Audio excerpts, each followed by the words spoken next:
Hi everyone, welcome back with another episode of Small Girls Big God. We're ready to start First Kings chapter 8 and ready to see what the Lord has to reveal to us. I already pre-read the chapter and I did a little bit of preparation because I realized the significance of this chapter. There's a lot of importance in this chapter. We see the Ark of the Covenant finally coming in the temple. We're going to see a powerful prayer made by Solomon. And in addition, we're going to see how Solomon dedicated the temple to the Lord. So there's lots of things to learn today. I am excited because I was struggling with 7 and 6 because I was like trying to find the fun out of it. But then God spoke to me and then he showed me that there is a significance on why he wants to show us his temple, and that is because of its precious being in the temple, and in addition how Solomon prepared to build this temple because this was one of the most desires of his own father David. From First King chapter 8, I'm going to be reading from the NIV section. The ark brought to the temple. Then King Solomon summoned into his presence at Jerusalem the elders of Israel, all the heads of the tribes, and the chief of the Israel families, to bring up the ark of the Lord's covenant from Zion, the city of David. All the Israelites came together to King Solomon at the time of the festival in the month of Ethanim, the 7th month. When all the elders of Israel had arrived, the priests took up the ark. They brought up the ark of the Lord and the tent of the meeting and all the sacred furnishing in it. The priests and the Levites carried them up, and King Solomon and the entire assembly of Israel that had gathered about him before the ark, sacrificing so many sheep and cattle that they could not be recorded or counted. That's crazy. So they're doing a bunch of sacrifices and they don't even have a number because it was just such a massive sacrification at this point. Okay. Picking up from 6.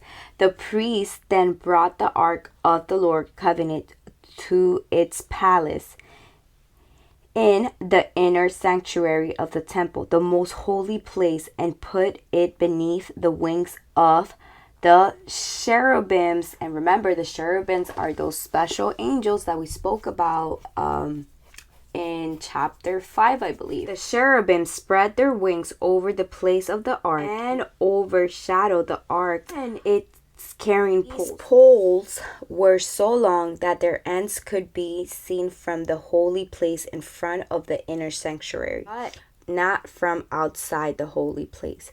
And they were still there today. There was nothing in the ark except the 2 stones tablets that Moses had placed in it at Haram, where the Lord made a covenant with the Israelites after they came out of Egypt. And so just from 1 through 9, we learned so much, and we have to connect that because first of all, we need to show you a photo of the Ark of the Covenant, and we see the cherubims. You see like the wings extended, and I found an animation of like poles, the wooden poles, to have a little visual. And he said something very important, that there was only 2 stones that were put in Haram by Moses. So thankfully, I have a question for us where we can make this an active reading and learning. And I have the question: what was brought into the temple and placed in the most holy place? So we know the ark of the Lord was brought into the temple. In verse 9, we have an important question that you will get an answer and I got an answer, and it's good to know. What was the only things remaining inside the ark? and it is the 2 stone tablets that Moses placed in Haram. So you're like, what are those? It's the 2 stone tablets. And let's recall that in the book of Exodus is when the Lord presented himself to Moses, and he went up the mountain, and Moses received the 10 commandments. So in these 2 tablets are written the 10 commandments. So that was the only thing in the ark of the Lord. You can find that in Exodus 31:18, which I will read for us because I don't want you to think that I'm making this up. I actually found it in the Bible. Everything that I tell you, please take it back to the Bible. Don't take my word for granted. You know, I'm a human being. You can always go and reference it yourself. I'm more than welcome to you. And if you have to correct me in something, please do. Okay, Exodus 31:18. When the Lord finished speaking to Moses on Mountain Zion, he gave him 2 tablets of the covenant law. The tablets on the stone inscribed by the finger of God. So we also see that these laws will symbolize the covenant with the Israelites after they came out of Egypt. And remember that this is the story on where God's people were enslaved by the Egyptians, and God brought them out of slavery through Moses, and he opened the Red Sea and all of that. So hey, just fun facts, cool things to know, that everything, the Bible literally connects. Okay, we can pick up from 1 Kings 8:10.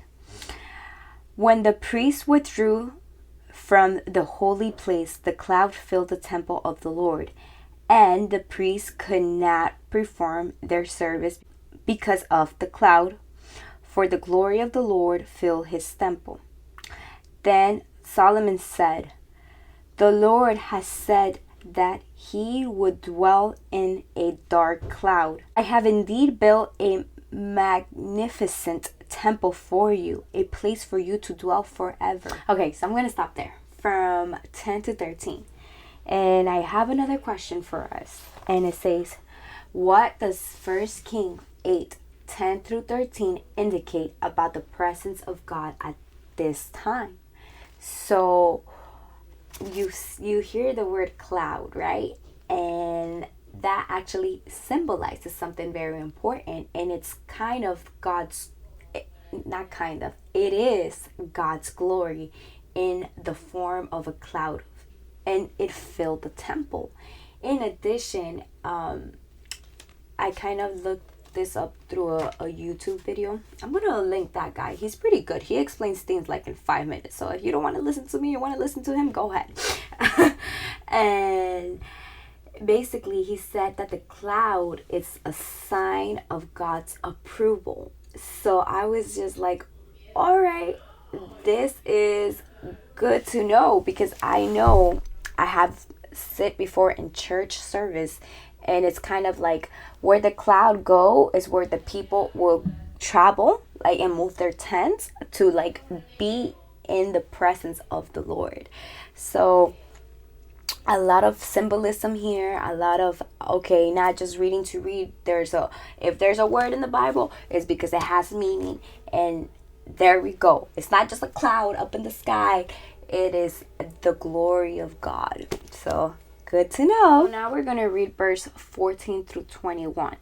And I'm just going to ask the question right now for you. As I read, you can meditate it on it. And then we can have a little discussion. What does Solomon say concerning his father David and the completion of the temple? So we're going to see that from verse 14 to 21. And let's read it. While the whole assembly of Israel was standing there, the king turned around and blessed them.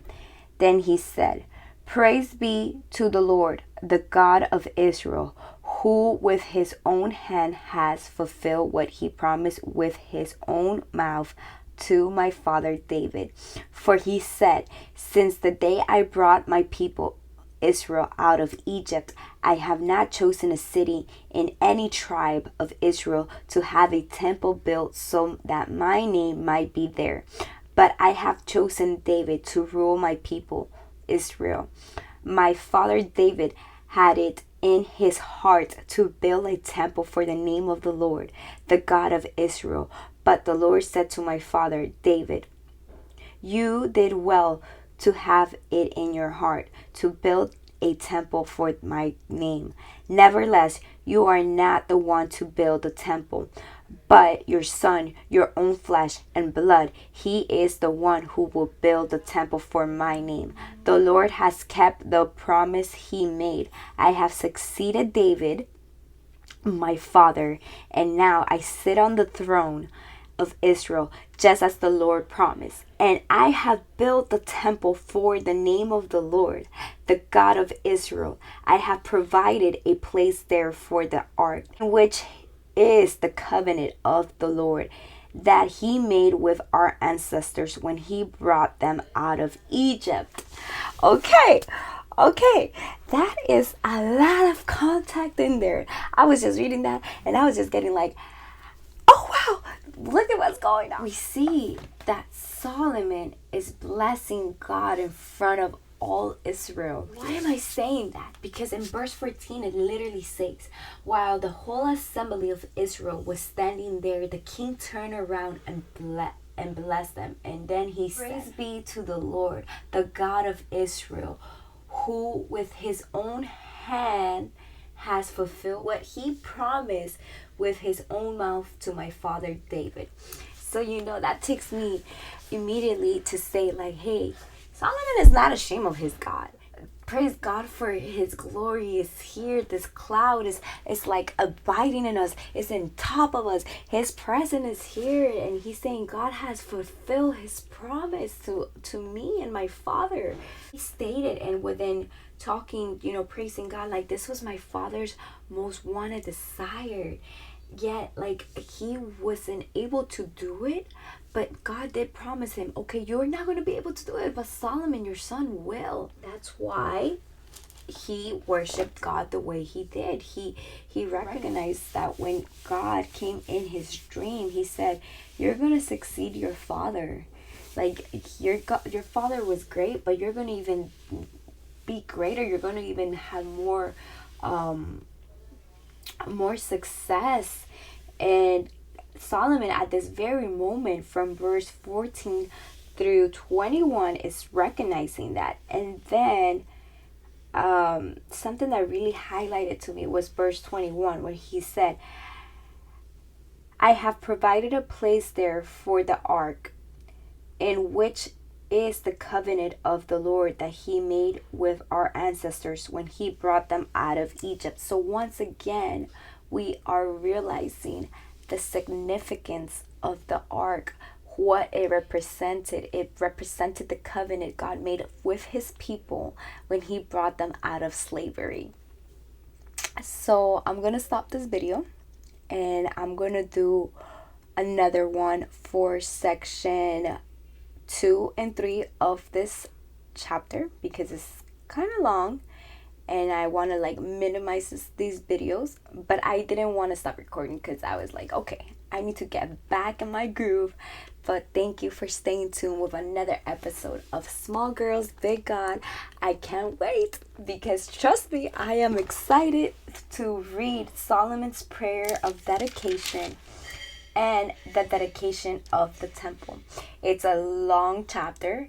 It has 66 chapters, but I promise it's good. You need to hop on and watch, and please comment, because I realized something, that when people comment, the videos get reproduced more, and I will appreciate your support, even if it's just an emoji. Well, thank you guys. Have a great day.